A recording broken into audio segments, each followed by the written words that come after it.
Olá, hoje daremos seguimento ao estudo do direito do trabalho, com a parte relativa às férias.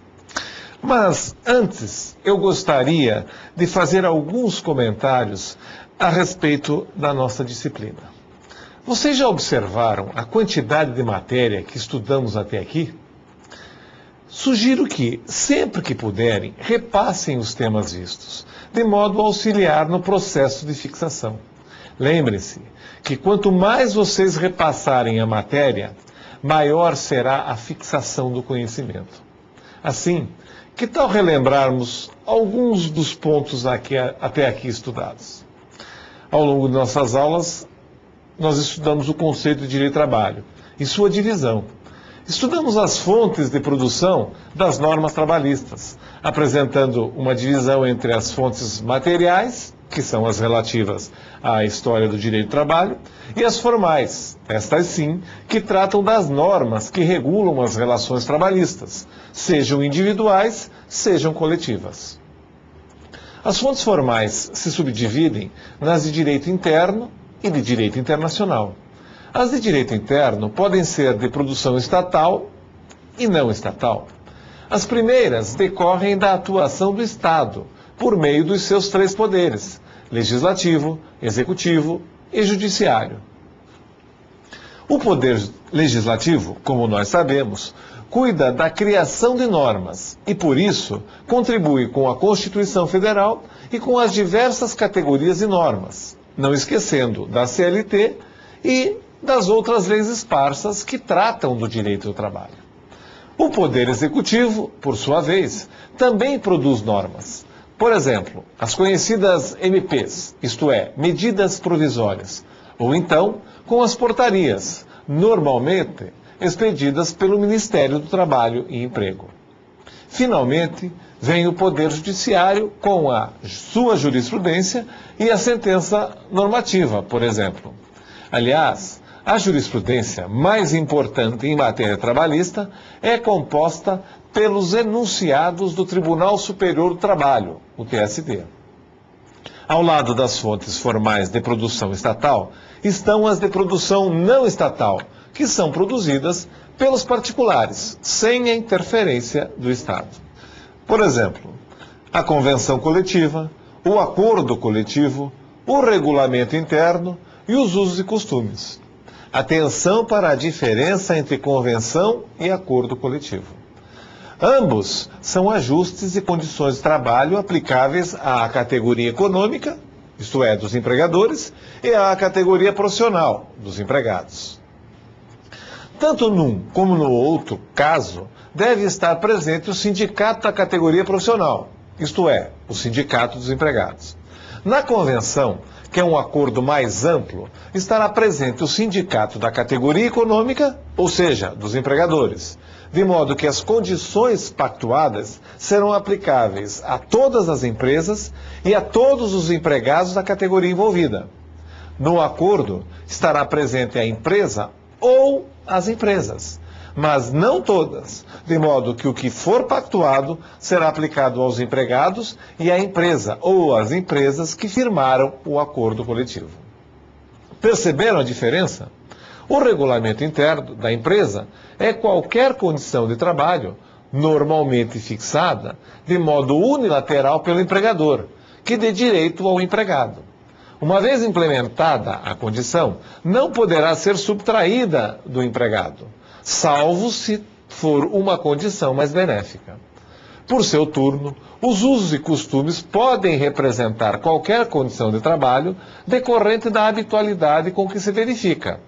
Se a empresa tem a prática de tolerar atrasos, por exemplo, de até 15 minutos por dia, ao longo do tempo, esta condição se agrega ao contrato de trabalho e não pode mais ser suprimida. Viram? Em rápidas palavras, relembramos um importante tópico da nossa matéria, que é relativa às fontes do direito do trabalho. Tais fontes demonstram outra característica do direito do trabalho, que é a sua plurinormatividade, ou seja, a existência de diversas normas que compõem o direito do trabalho, especialmente aquelas não criadas pelo poder público. Estudamos também os princípios. O da norma mais favorável, o da condição mais benéfica, o da primazia da realidade, entre outros. Vimos a formação do contrato de trabalho com os seus sujeitos e objeto. Aliás, vimos o empregado e os seus tipos especiais, além de estudarmos os não empregados, tema que reputamos muito importante, porque afinal devemos saber a quem se aplica o direito do trabalho. E o empregador e suas responsabilidades também é um tema de muita importância, especialmente no que tange ao grupo econômico e à responsabilidade solidária entre as empresas que compõem este grupo. Após vermos a fase de formação do contrato de trabalho, passamos ao estudo do seu desenvolvimento, com as alterações e as suspensões e interrupções. Lembram-se? A propósito, qual é o princípio aplicável às possíveis alterações das condições de trabalho? Acertou quem respondeu o princípio da inalterabilidade ou mesmo imodificabilidade. E em quais artigos a CLT cuida da alteração nas condições de trabalho? Muito bem. Palmas para quem respondeu artigos 468, 469 e 470. E as hipóteses de suspensão e interrupção do contrato de trabalho? Bem, primeiro poderíamos relembrar as diferenças existentes entre a suspensão e a interrupção. Na primeira, não há trabalho, não há pagamento de salário e não há o cômputo do período sem trabalho, como tempo de serviço. Na segunda, isto é, na interrupção, não há trabalho, mas há o pagamento de salário e há o cômputo do período sem trabalho como tempo de serviço. Agora sim, podemos relembrar alguns exemplos de suspensão. Por exemplo, a greve, quando não há pagamento de salários. A suspensão disciplinar, a partir do 16º dia, em caso de acidente de trabalho, e assim por diante. E de interrupção? Temos como hipóteses todas aquelas elencadas no artigo 473 da CLT. Também temos a greve, quando há o pagamento de salários, e entre outras hipóteses. Por último, estudamos a duração do trabalho, que abrange a jornada de trabalho e os repousos. Lembram-se? Aliás, quando falamos em jornada de trabalho, já vem a ideia de horas extraordinárias, que, como já dissemos, se constitui no principal pedido de quase todas as reclamações trabalhistas ajuizadas. Tema de muita importância, que merece uma atenção redobrada de vocês, seja na preparação para a prova, seja no exercício profissional. Nesse sentido, permita-me sugerir que o melhor estudo é aquele que nos prepara para o saber, e não simplesmente passar num exame qualquer. Sugiro que vocês estudem para alcançar o objetivo traçado, que pode ser, por exemplo, ser um advogado, e não só passar no exame da Ordem dos Advogados. Percebam o seguinte: se eu me preparo para ser advogado, o exame passa a ser uma etapa da minha jornada. É mais um dos degraus que tenho pela frente. E pensando assim, eu coloco o exame na sua exata dimensão e importância. O exame não é um fim em si mesmo, mas uma etapa do caminho para que possamos alcançar um objetivo muito maior. Que tal nos prepararmos para usufruir das grandes oportunidades que a condição de advogado possibilita? Que tal podermos optar por uma das tantas carreiras existentes e que exigem a inscrição na Ordem dos Advogados? Na verdade, o que eu proponho é que vocês notem as inúmeras oportunidades que o preparo, o estudo e a disciplina para a obtenção do conhecimento vão dar a vocês. E para finalizar, eu quero perguntar: vocês já pensaram quantas carreiras profissionais podemos seguir pelo fato de termos o diploma de bacharel em Direito? E quantas mais por sermos inscritos na OAB? Vejam, podemos seguir na carreira pública, como juiz, promotor ou delegado. sendo que cada uma destas carreiras pode ser estadual ou federal, o que multiplica as oportunidades. Posso ser advogado, posso ser empregado ou ter meu próprio escritório. Enfim, o que temos a fazer é estudar para que as oportunidades possam ser aproveitadas. Acredito que o momento de reflexão servirá de combustível para querermos nos preparar mais e melhor. Por tudo isso, vamos em frente. Além da jornada comum ou especial, extra e noturna, estudamos também os repousos, sejam intrajornada, sejam interjornadas. Aqueles dentro da jornada, por exemplo, 1 a 2 horas para refeição e descanso para quem tem a jornada de 6 a 8 horas por dia.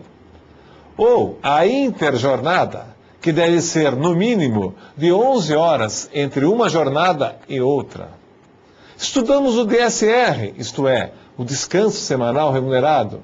E agora, dando seguimento ao nosso estudo, passamos às férias.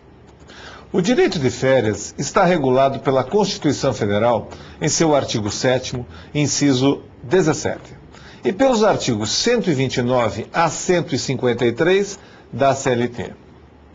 O conceito de um período de repouso anual tem suas origens remotas no trabalho do camponês medieval, que após o ciclo anual de plantio, manutenção e colheita, gozava de alguns dias de inatividade, nas quais se dedicava a festejar. A primeira lei de concessão de férias foi promulgada na Inglaterra em 1872, mas a formalização do conceito de um período de descanso anual remunerado surgiu com o Tratado de Versalhes, de 1919, e concluída na Convenção de Genebra em 1921. Em 1936, a OIT, a Organização Internacional do Trabalho, por meio de sua Convenção número 52, instituiu um período de férias com a duração de 6 dias úteis, não fracionada. Outros dispositivos foram dando forma e criando exigências para a concessão de férias ao empregado, como a proporcionalidade entre o número de dias de descanso e o de dias trabalhados no ano. Os primeiros trabalhadores brasileiros a serem beneficiados com a concessão de férias remuneradas de 15 dias foram os servidores do então Ministério da Agricultura e Obras Públicas, em 1889. Em 1925, pela Lei nº 4.582, todos os trabalhadores foram beneficiados com a concessão de férias remuneradas, pelo período de 15 dias. Após algumas leis adicionais, a CLT reuniu, de modo organizado e normativo, todos os dispositivos sobre este instituto, conforme os artigos já mencionados, de número 129 a 153, e suas alterações posteriores. A Constituição Federal de 1988 estabeleceu que os trabalhadores urbanos e rurais têm direito a férias anuais remuneradas, acrescidas em pelo menos 1/3 do valor do salário normal. Férias, então, é o período de tempo em que o empregado fica dispensado de prestar trabalho, garantida a sua remuneração, para a finalidade de descanso e lazer, como forma de se recuperar mental e fisicamente de um ciclo de 1 ano de atividades. O direito e as condições para a habilitação são estabelecidas pela legislação, embora a época da concessão permaneça a que seja de conveniência do empregador. As férias podem ser individuais ou coletivas, preferencialmente sem que o período seja fracionado. Outro aspecto de grande relevância sobre o Instituto é que o período de afastamento obrigatório do empregado é considerado como tempo de trabalho, para todos os efeitos. Quanto à natureza jurídica, há divergência, pois alguns consideram como indenização pelo esforço prolongado, semelhantemente ao repouso semanal. Para outros, um prêmio pela dedicação e produtividade. Outros que ressaltam a sua natureza de higiene e saúde de trabalho. Evidentemente que há dois aspectos contratualísticos compulsórios. O primeiro, a obrigação de fazer o afastamento do empregado e o de dar, pagando o salário ao empregado, pelo empregador, obviamente. O segundo, pelo empregado, o direito de exigir do empregador a concessão do período de férias e a obrigação de abster-se de trabalhar. O direito às férias é irrenunciável pelo empregado. Pode-se, portanto, aceitar que a natureza jurídica das férias seja a de cláusulas contratuais tornadas compulsórias pelo Estado, em benefício do empregado, do empregador e, em última análise, do bem-estar social de toda a nação. Por conveniência didática, estuda-se o direito de férias subdividindo-o em 3 períodos. Primeiro, período aquisitivo. Segundo, o período concessivo, também chamado de período de concessão, de fruição ou de gozo das férias. E terceiro, o período de prescrição do direito das férias. Primeiro período, período de aquisição. A cada período de 12 meses, contado do início da admissão do empregado, este adquire o direito a um período de férias, cuja duração será fixada pela sua assiduidade ao longo desses 12 meses. Então, terá direito a 30 dias corridos de férias, até 5 faltas no período. Terá 24 dias corridos de férias, se tiver de 6 a 14 faltas no período aquisitivo. Terá 18 dias corridos de férias, se tiver tido de 15 a 23 faltas. 12 dias corridos de férias, se tiver tido 24 a 32 faltas no período. O empregado que tenha mais de 32 faltas injustificadas perde o direito às férias. Também convenhamos, 32 faltas já tirou férias, não é verdade?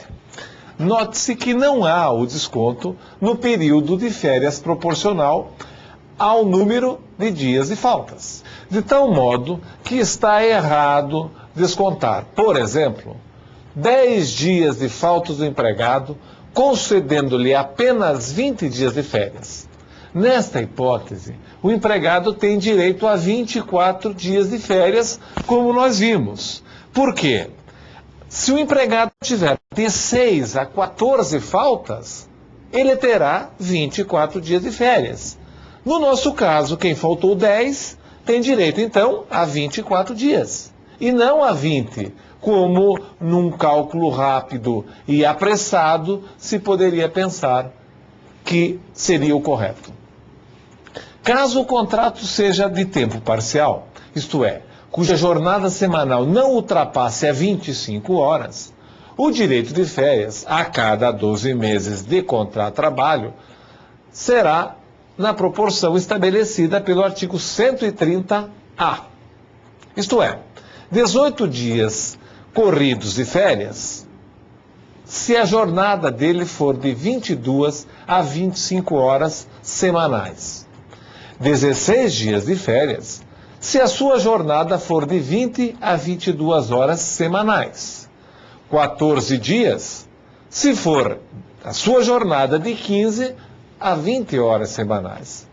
Será de 12 dias corridos de férias, se a jornada for de 10 a 15 horas semanais. Será de 10 dias corridos de férias, se a jornada for de 5 a 10 horas semanais. E, finalmente, será de 8 dias corridos de férias, se a sua jornada for de até 5 horas semanais. Se o empregado tiver mais de 7 faltas injustificadas no período de aquisição, terá o período de férias reduzido à metade. A CLT estabelece em seu artigo 131 as hipóteses em que a falta ao serviço não será considerada para a aquisição do direito de férias. nos casos referidos no artigo 473, que, aliás, nós já vimos, lembram-se? As hipóteses previstas no artigo 473 dizem respeito à interrupção.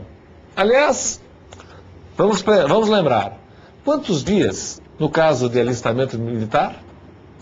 Quantos dias na hipótese de falecimento? Ou então, para casamento? Atenção, esse tema é muito importante e vocês devem consultar a apostila e verificar as hipóteses. E guardar, porque, regra geral, estes temas, estes prazos são exigidos nos exames da Ordem dos Advogados do Brasil. Mas, continuando. Durante o licenciamento compulsório da empregada por motivo de maternidade ou aborto não criminoso, observados os requisitos para a percepção do salário maternidade, que é custeado pela Previdência Social.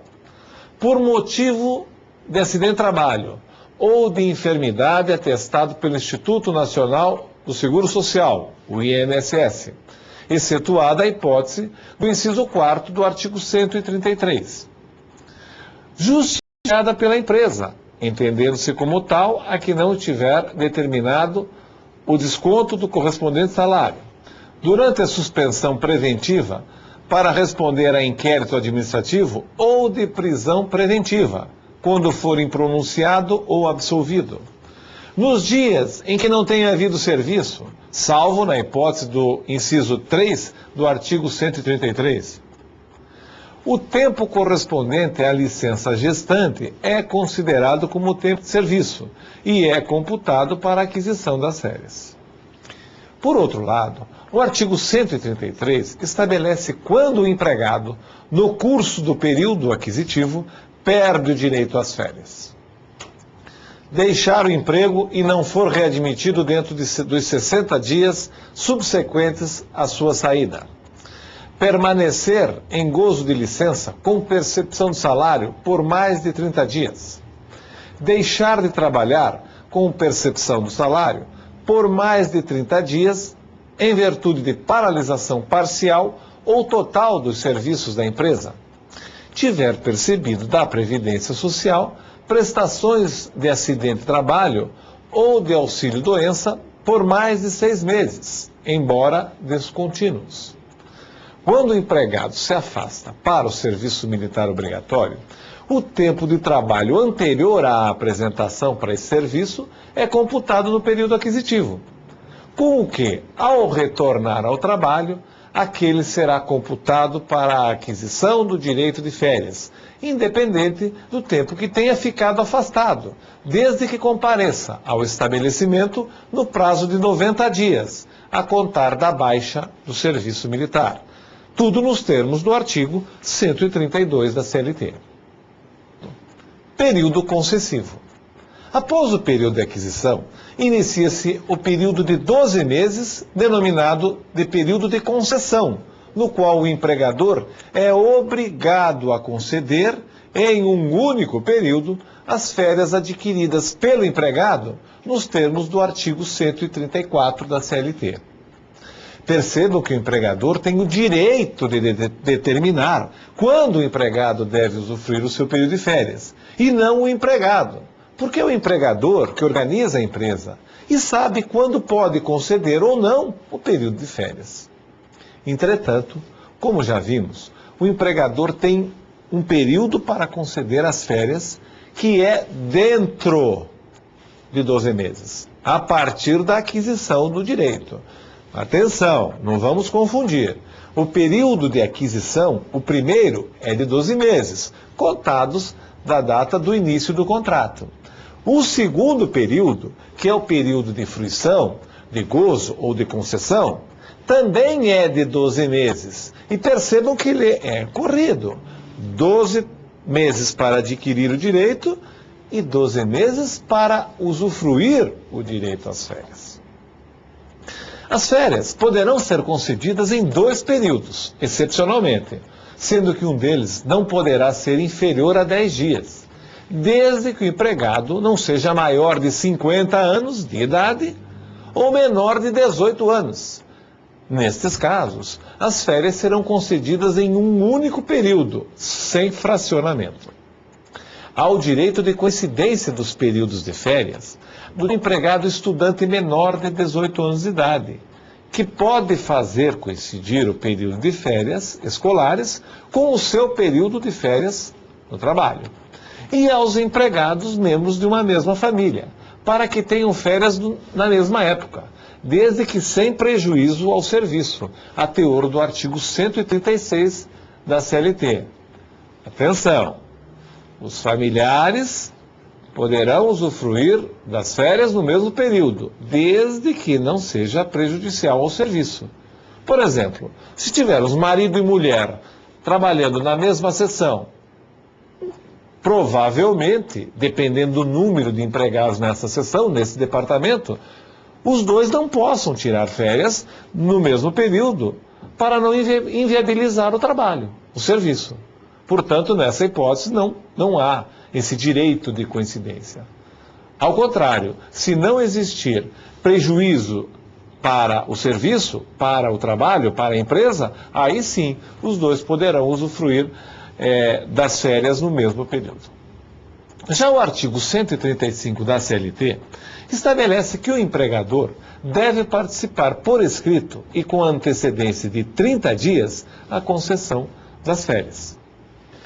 As férias serão remuneradas com base na mesma remuneração que o empregado receberia se estivesse trabalhando, acrescida do denominado terço constitucional, 1/3 ou 33,33%, previsto na Constituição Federal em seu artigo 7º, inciso 17. A remuneração é o conjunto de verbas recebidas pelo empregado, como gorjetas, adicionais, gratificações ajustadas, entre outras. Isto é, a somatória dos valores correspondentes serão a base de cálculo da remuneração das férias. O pagamento das férias pode ser de forma simples ou em dobro. Será paga de forma simples quando o empregador conceder as férias dentro do período concessivo, e em dobro quando concedidas fora do referido período. Registre-se que a dobra é da remuneração e não dos dias de férias, nos termos do artigo 137 da CLT. A remuneração das férias poderá ser proporcional, isto é, por não ter o empregado completado o período aquisitivo, em razão de ter sido dispensado sem justa causa, terá direito de receber, considerando-se o período trabalhado, na razão de 1/12 para cada mês ou fração superior a 14 dias, conforme o artigo 146 da CLT determina. É absolutamente ilegal a venda das férias. Nada obstante, o artigo 143 da CLT faculta ao empregado converter 1/3 do período de férias a que tiver direito em abono pecuniário, no valor da remuneração que lhe seria devida nos dias correspondentes. O empregador pode optar em conceder as férias para parte ou para todos os empregados. Aí teremos as férias coletivas, as quais poderão ser concedidas em 2 períodos, desde que um destes não seja inferior a 10 dias. Na hipótese de concessão de férias coletivas, o empregador deverá comunicar ao sindicato da categoria dos trabalhadores e à Delegacia Regional do Trabalho, com antecedência de 15 dias. Ao completar o período de aquisição, o empregado adquire o direito às férias, de modo que, se o contrato de trabalho for rescindido, seja qual for o motivo, a remuneração das férias, simples ou em dobro, conforme o caso, deverá ser paga ao empregado em razão do direito adquirido. Podemos verificar lá no artigo 146 da CLT. No que diz respeito às férias proporcionais, não há que se falar em direito adquirido, pois o empregado não completou o período aquisitivo, tendo direito apenas às férias proporcionais quando for dispensado sem justa causa, ou pedir demissão se tiver mais de 1 ano de serviço. Contrariamente, perderá o direito à correspondente remuneração se pedir demissão antes de completar 1 ano de serviço, ou se for dispensado pela prática de falta grave. Por fim, nós temos o período de prescrição de férias, que é contado a partir do término do período de concessão, nos termos do artigo 149 da CLT. Vale lembrar que a prescrição é a perda do direito de ação pelo decurso de um prazo, que a Constituição Federal, em seu artigo 7º, inciso 29, estabelece em 5 anos até o limite de 2 anos após a extinção do contrato. Atenção! Atenção, porque a prescrição é um dos temas mais importantes no direito do trabalho. Na verdade, nós temos 2 prazos, 5 anos e 2 anos. Vamos começar pelos 2 anos. 2 anos é contado, ou melhor, o período de 2 anos é contado a partir da extinção do contrato de trabalho. Então, se o empregado é dispensado em, por exemplo, dia 31 de janeiro de 2003, ele terá até o dia 31 de janeiro de 2005 para propor a ação. Ao propor essa ação dentro do prazo dos 2 anos, aí sim nós vamos verificar os últimos 5 anos. Se ele trabalhou, por exemplo, 10 anos e não recebeu o adicional de horas extras, ele vai promover a reclamação dentro do limite de 2 anos e aí sim pedirá todas as horas extras dos últimos 5 anos, contados do dia do ajuizamento da reclamação trabalhista. Então, atenção, são 2 anos a partir da propositura da ação, ou melhor, a partir da rescisão do contrato, para aí sim verificarmos o que tem nos últimos 5 anos. Se, por outro lado, o empregado deixar de mover a ação nos 2 anos a partir da extinção do contrato, aí o seu direito estará fulminado pela prescrição. Assim, chegamos ao final de mais uma aula.